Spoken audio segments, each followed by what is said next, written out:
And all people who talk about yoga do refer to Patanjali. So maybe as a converging point one can listen to what Patanjali has to say about yoga as a starting point for the word yoga.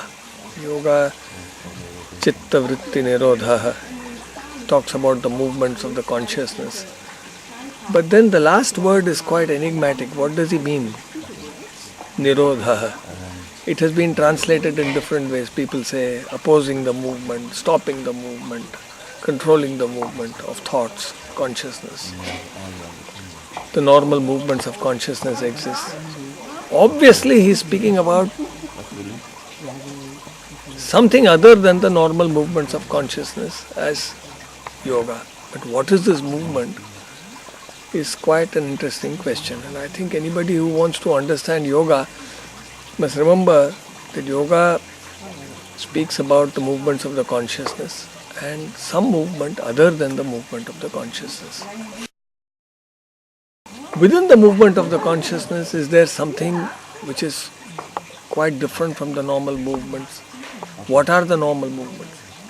Normal movements are movements of desire towards something that we like, away from things we dislike, movements of fear, movements of anxiety, doubt, smallness. These are the normal movements of the consciousness, also wanting to be efficient, possessing. So, is there a movement which is completely different from all this? And the discovery, the stumbling upon, the finding out of such a movement one can call yoga. And if one were to ask, what could this movement be? You see, we must move very carefully in this area. It's too easy to just kind of add more and more words and borrow whatever has been said by many people.